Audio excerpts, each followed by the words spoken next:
1, 2, 3, funk it. Welcome back to Effort and Vibes. I'm your host, Jay, and if you're just joining us, we're talking about dating here today. In a part of dating, in the great parts, there's always the down part too as well. And we're gonna focus on ghosting. And for the audience members that don't know what ghosting is, it's basically when a girl or a guy texts you, you've been engaging in a conversation probably for some time, and then all of a sudden it's just ceased to exist. Poof, gone. Nice. Where do you guys stand with ghosting? Have you guys been ghosted? And have you ghosted someone? Definitely been ghosted before, but never as bad as I've ghosted others. Yeah. Oh. You know, I mean, here's the thing. Here's my thing on ghosting. It's definitely not acceptable in today's age. I think it causes a lot of anxiety and just pressure on puts a lot of pressure on a lot of people, and it's just not something we should all be doing. But nonetheless, it's something that we do. It gets done. It's a necessary evil. It's a necessary evil. All right. But like, what was I saying? So like, no. What I think happens is like when you open yourself up to somebody, and you know you're hoping to like engage more and more with them, and then all of a sudden you realize that this person isn't somebody who's opened up to you the way you've opened up to them, or they're not being as receptive to you as you wanted them to be. So then you just like, well, like I said earlier, like nobody wants to waste their time, so people just be out, and then you just left holding the bag and thinking, hey, maybe this was something, maybe this wasn't something, but you shoot a text. The last text you seen was like 3 weeks ago. You're like, hey, you it's just nothing. So it's just like whatever. It has to be done sometimes, but it hurts to have it done to you because it can cause that anxiety in yourself, and you're just like, what did I do wrong? And you'll never know. No. I feel like that's some people's ways though. Like some people will ghost you after you started talking, but I feel like some people that's just what they do. Like I'm gonna just do you real quick and bang, it was fun. So you ghosted me once when we first started talking. Let's talk about it. So we started off by messaging on Facebook, and then we finally met. Great day. And then I just didn't hear from you for a while, and I remember hitting up your friend, and I was just like, where's Zay go? Like, I thought we were cool. And he was just like, oh, Zay usually don't talk to anyone that hooks up with him. Da da da. And I'm like, oh, all right, makes sense. But then guess who came rolling back around? That's how it usually works. You did ghost me. So I'm saying, I think that there's different stages to ghosting. Before, you were the ghoster that just messed with someone and then was like, bye, and then hopped back in when you needed to. But now I feel like if you are in a position to be able to ghost someone, because you can't leave this position, I feel like you'd be more open to explain to someone why. Like, you're ghosting them because it's like, we don't have a connection. Where before, it's like, I'm in college and this is just what I do. I also feel like ghosting is also like a method of dating. Like if some people use ghosting as like, all right, I'm gonna ghost her and then see if she like hits me back up. Like it's kind of like a game. Like it's almost like tag. So it's like everybody wants to feel wanted. So I feel like ghosting is now like the way to like feel if someone actually wants you. Like, oh, all right, I'm gonna not talk to her or not talk to him for like 2 or 3 days and see if he hits me up. And then if he does hit me up, they're like, ooh, like all right. But then like, that could be the one right there. So I feel like it's counterintuitive because it's like, yes, like I see what you're doing, but like you could ruin it from there. Right. So it's like a 50-50 chance. So it's always like a bad game. Right, exactly. Not secure enough. I think ghosting is in a sense, like you said, it's necessary. Like everybody wants attention. Everybody wants to feel wanted. Thank you, Tati. I very much appreciate that. But it's one of those things that we need in dating, in relationships to kind of develop, because you want to be wanted, and the only way to kind of test that is to kind of, put your product out, say what you can provide, say what you can do, and be like, yo, this is what I can offer. This is my package. If you don't hear nothing back from it, on to the next one. And don't trip, right? Keep it simple. But apart from ghosting, then is the ultimate, the breakup, right? Like when it's time to kind of break up and like sever the ties in between the two. Text message. Oh, text message? Nah. I don't. You can. Certain people deserve. It's just that's a time thing. I think that's just efficient for time to just get to the point. Rip the Band-Aid off, shoot that text off, and just say, hey. First off, I don't know. Every conversation starts with hey, but get that. If you're gonna break up with someone via text, it needs to be straight, clear, and just like concise to like rip that Band-Aid off. Like, don't be. I guess. I feel like that's always a conversation. Like, Right. Or a phone call? No, like breaking up. Like In-person conversation? Right, in-person conversation. I mean, maybe a phone call. At least a phone call, because I feel like stage 1 should be a phone call. Stage 2 is like, if you know you guys are a little bit in too deep, you now need to have a face-to-face conversation. Right. But like, don't ever text me to break up. No. Don't ever do How that. does a breakup text even go? I Right, feel like like, it has to be something real dumb that will make you angry, just like bye. And Right. Like, oh, see you later. But then you'd be like, oh no, you really meant Yeah, bye. right. But then I also feel like everybody who says that they have like this breakup text, they end up having a conversation after. So I'm like, why didn't you just originally have the conversation and sever ties the right way? Because that's like your They exit continue. interview. Well, Like, the everybody text is knows, like the breakup, and then no. it's like your exit interview in person. Because then it's like, listen, yeah, So I you, can't like, you do put this your no 2 more. weeks in. I'm all set. Exactly. You You put put your your 2 weeks in. I'm all set. I'm good. like your And then when I see No. you out in the bar or club or inn or whatever, it's like, I need 5 minutes. Let me go handle this real quick. Hey, we really ain't doing this tonight. All right, cool. And then peace. So is that how a Ghost. divorce works too? I don't know. I've never been divorced. Now I have Oh, seen but- some people.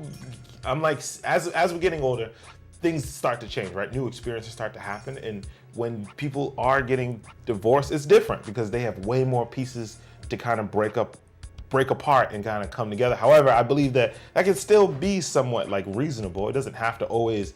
I think divorce has a really bad stigma of being like the worst thing in the world. But if you have two people that are really unhappy together and it's not beneficial and it's hurting more people than it's helping, because I believe relationships and partnerships should help others, then there's nothing wrong with it breaking apart.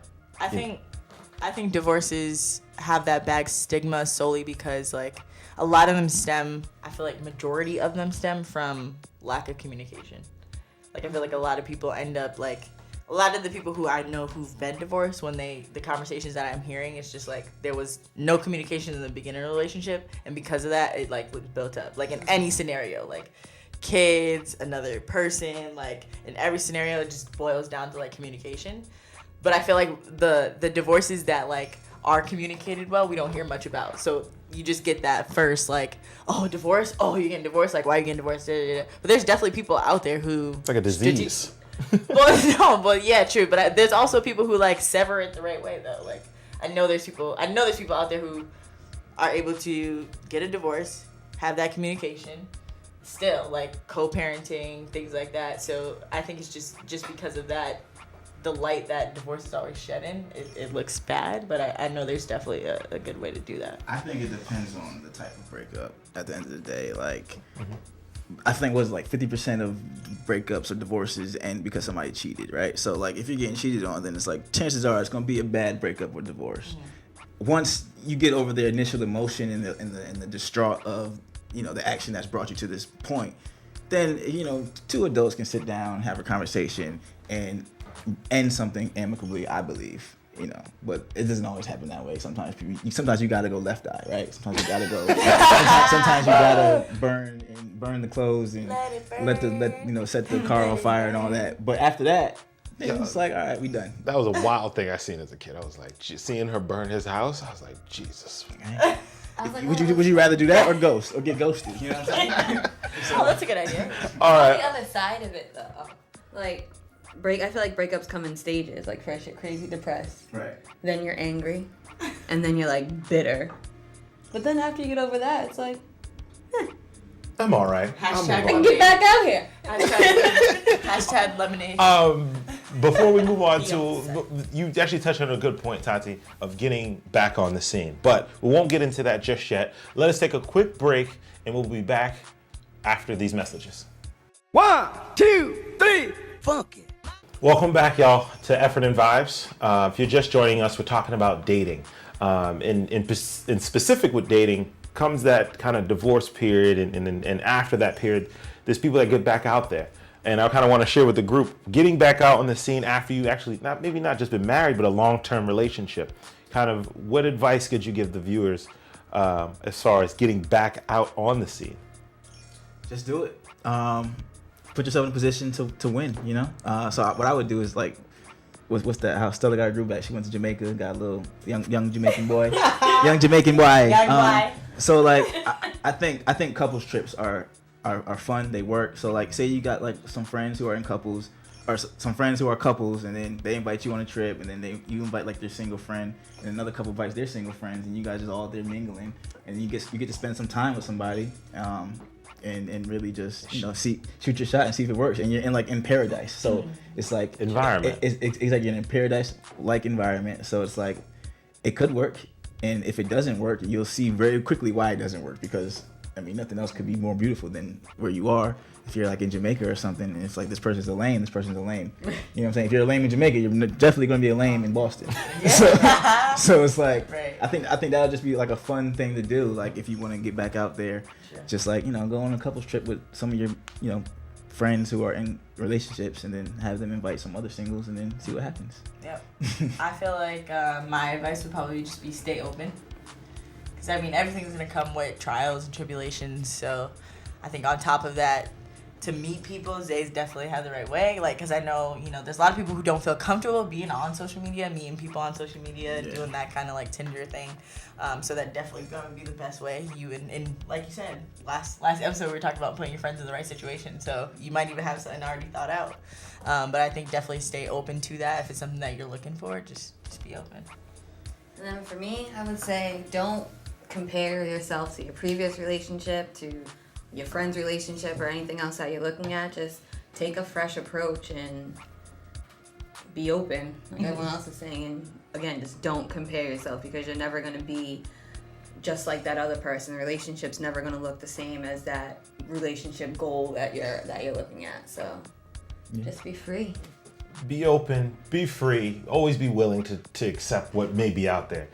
We all know dating isn't easy. It's never a great thing to put yourself out there. However, there's great things in the world when you actually do put yourself out there. So in order to create that vibe, you need to put in the effort to really make it matter. So whether you're going through the beginning stages of your relationship or the end, it all can turn out really well depending on how you look at it. And having an open mind and being positive is probably the best thing to do. We could all agree. And love. And let love for the most part. But thank you for joining us, guys, on Effort and Vibes today. Again, I'm your host, Jay. This is Tay, Tati, and Zay. And we'll catch you guys next time on the next Effort and Vibes. On Bible time, all the time. Later. You know the vibes. You never forget, thank you. I don't think that's so funny.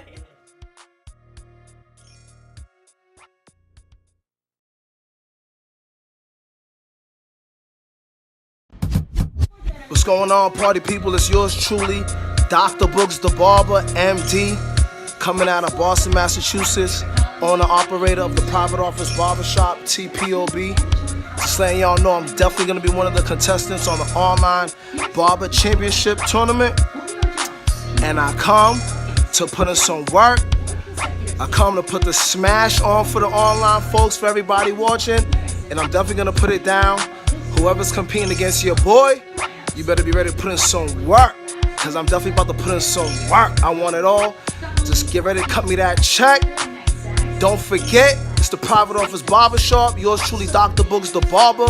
I'm on that online barber championship. We here at the private office barbershop, TPOB. You already know what time it is, baby. It's cleanup time. And remember, barber time all the time.